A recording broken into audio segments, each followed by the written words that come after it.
I just realized that.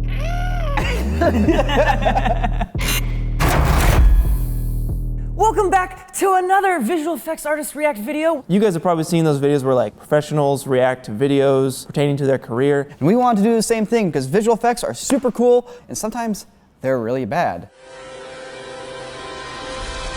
The Matrix is one of my favorite movies of all time.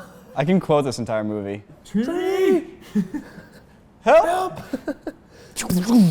So The Matrix honestly is what inspired me to start getting into visual effects because they had a pretty small effects team, all things considered, and it was just really genius application of technology that made it good. All right, this shot right here. Ah, such a revolutionary shot. I love that shot. It makes my heart flutter. And The Matrix was one of the first films to kind of pull off one of these shots where the camera is just this virtual object that can move anywhere it wants at any speed. Hey, you guys want to hear something that might blow your mind, and you too?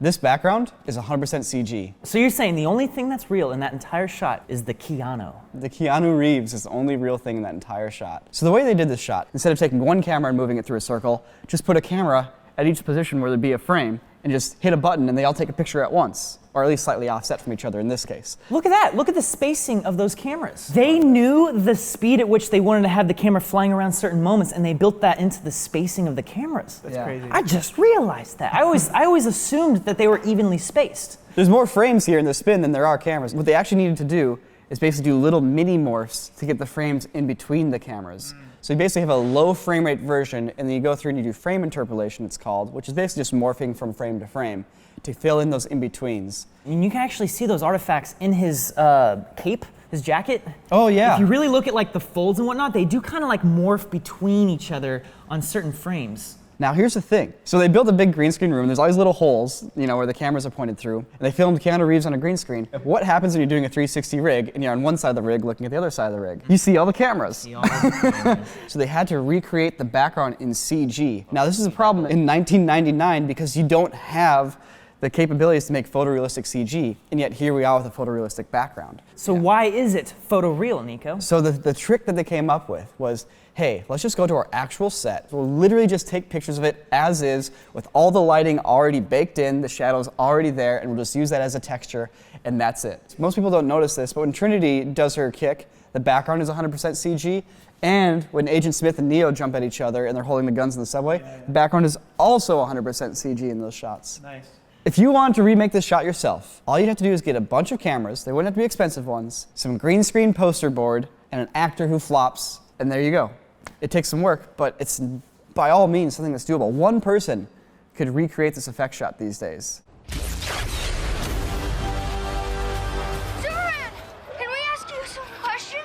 Ooh, Oh boy. that is wonky looking. He looks like he has like cotton stuff underneath his lips. He's like, hey, I'm Superman. So okay, what actually happened here is they filmed the Justice League. Henry Cavill or Henry Cavill? Henry filmed Superman, and then he goes on to film Mission Impossible, where he has this really cool looking mustache, right? But during the filming of that movie, they had to do reshoots for Superman. They wouldn't let him shave his mustache. He was contractually obligated to have a mustache. Can you Yeah. imagine signing a contract that says you have to have a mustache? At the end of the day, this is just like movie studios just like flexing at each other, being like, oh no, we have a contract saying he can't shave his mustache, so what are you gonna do? And they're like, I guess we'll CG it. They had to straight up recreate his entire mouth, match it as best they could, and then just composite the render over his mustache.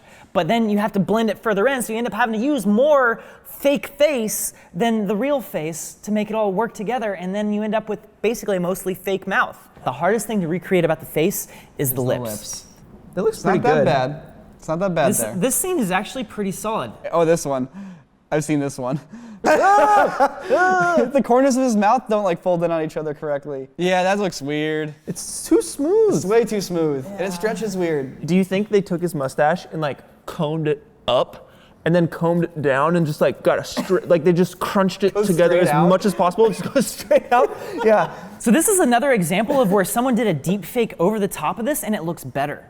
Deepfakes are pretty interesting technology. The next video coming out on this channel is us experimenting with deepfakes. If you'd like to check that out, consider subscribing. That looks great. Nah, I'm seeing some blurry. I can see why they had issues with the corners of the mouth because the mustache overlaps the corners of the mouth. And that's really Right. tricky because you're dealing with two folds of muscle and skin coming together. It just looks like The guy on the left just got out of a dental exam. You're right. You're right. You're totally He's got right. Novocaine flowing through his system. And he's just like, is this real life? Superman. Oh man. Okay, one of my favorite movies, Pacific Rim, had probably the coolest aesthetic of any movie I've ever seen. Sweet. Guillermo del Toro's use of color. I could literally talk about Pacific Rim for days. Every shot was filmed in a way as if it was actually achieved in real life. All the camera moves are as if they're on a dolly or a helicopter or someone's holding it looking up at the robots. There are no like CG cameras flying all over the place, and that makes these giant, super unrealistic things seem more real. So that shot we just saw there, going through the office building and then hitting Newton's cradle. That's a pretty cool shot. They filmed that for real on a miniature set. Wait, that's not VFX? You're right, it's not. They created an office building, like 3rd scale maybe? Whoa! Sweet. Oh, that's why it looks so good. Because it's real. The only thing they added in that was digital was the fist and like all the connecting stuff around the fist in the background. Now, it is worth noting that the cradle wouldn't actually react that way. This movie doesn't care about physics that much. But okay, the reason why I wanted to bring up this movie is to compare it to the abysmal second movie. Oh, we're going there. I never saw it. You're not missing out, dude. It was just such a disappointment. Tiny monsters. I don't want tiny monsters in my Pacific Yeah, it's like Rim. just, this has like one of those ethereal cameras where it moves without any sort of relation to real space, which works for some movies. It obviously works for The Matrix, but this is an example where you don't want to do that because it just kind of reinforces the idea that the fake things you're seeing are actually fake. Yeah, and I'm just watching an animated film. Look at this camera move here. It's a digital camera move, and it's just like flying between each of the Jaegers as they're like powering up their weapons. This is speed ramps and everything? Yeah, and it's like the robots look cool, I guess. In the second movie, I also noticed that the Jaegers are faster than the Jaegers from the first movie, and that also serves as a disadvantage for making them look realistic. What made the Jaegers from the first movie look so good is the fact that they were so slow. They were just like, in the second movie, like, the bigger you get, the slower you move because you have all these obstacles in your way, like air and whatnot. You have to move really slowly, and that really accentuates the fact that they're huge. If you want your miniatures to look big, you have to shoot them in slow motion. Imagine you're standing on top of the Empire State Building and you drop a rock. 10 seconds to hit the ground. Now imagine you have a 10-foot model of the Empire State Building and you drop a rock off of that. If you want it to look the same size, you would need to slow down time for that rock to take 10 seconds to hit the ground. And so that's the kind of math they do in filming miniatures. They change the frame rate to make you record slower to make the physics move at the same speed as they would if it was a lot bigger. Do you guys want to see the best miniature explosions you've ever seen? Salvation? Yeah, you wouldn't think Terminator Salvation would have the best miniature explosion, but these are by far the best miniatures I've ever seen. Whoa. So they time the shock waves with other explosives so that things all fall apart at the exact time they should. Because obviously your miniature is not going to have enough force to blow things away with a shock wave. Watch this. There's an explosion for when it hits the ground. Boom! See that? That timing is nuts. You don't think it's just like a master behind his like board and he's just like, bah, brrrah. You know? In True Lies, I was like, how did they blow up this massive bridge and how did this car just plummet into the ocean? And it was with the miniatures. That's real right there. That's incredible. I can see the bridge, it's coming, come on. Yes! Yes! Yes! And then it hits that air, and then the truck freaking lands it on the other side of the bridge. Yeah! Man. Good, it's affirmative. Oh, that's right, I forgot about the Pelican. Dude, James Cameron with the goofs, man. I think we've had enough of shots that we really enjoy. It's time to look at something that no one enjoys. Whoa, whoa! Oh, God! Oh. Oh. Dude, that's like that Key So you straight deep fake the baby. That's... I'm getting triggered, dude. I'm getting triggered pretty hard by that baby. Texture on the baby's face. What? It has too much. Get it off me. Why? It's too mature for his age. So far, like, all the shots looking down at the baby aren't that bad, but past when we first see the baby, oh my gosh, that was hardcore in Caney Valley. wait, go back to that shot. Go back to that shot. That floating head, dude. Also, there's like way too much fake Right lighting there. on the baby. Yeah, look Yeah. at It's like the baby's clearly lit like from a different direction, and they're adding fake shadow. It's like and glamour lighting. Is it worth going to Children of Men, baby? Wait, you're saying that baby's not actually there? That's CG. completely computer generated? Yeah, They've really good. It's really good. One thing to keep in mind is the lighting helps a lot. All the details are kind of hidden in the shadows. And it makes it look more realistic because it matches the scene. The animation's fantastic. The animation's really good. That looks like a freaking newborn baby. Someone had to hand animate that. Every finger, every fold.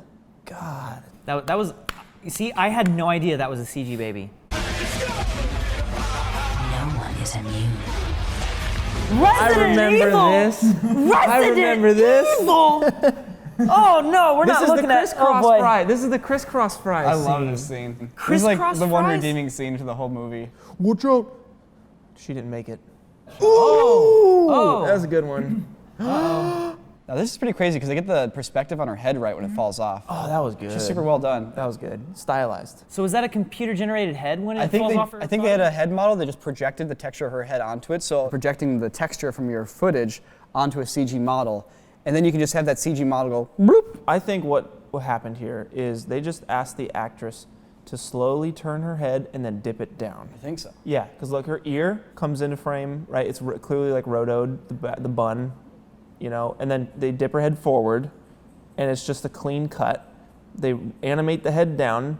I think you might be right, Clint. So like that'd be the easiest and cheapest way, because Yeah. they're doing this effect when the camera stops. So they orbit around her head, they stop the camera, and now it's easy to do all your stuff on just a tripod shot, basically. So what's this crisscross shot you keep describing? Just wait for it. All right. This is it. He's I got he's this. gonna do it. I He's got gonna do this. it. What is he gonna do? Is he gonna like wrestle with it? Oh, crap. Crisscross fries. Deactivated. Too late. Oh, the eye melts. Some strange animation on that. That looks really cool. They got those sear lines. The coming the through. close up on his face looks really good. Oh, look at the way the I do like that. Oh gross. man, that's really nice. The you can see the laser, like, contour going thins around. out, yeah. Yeah. Watch his eye melt though. oh nice. The whites are running in his eyes like it's an egg.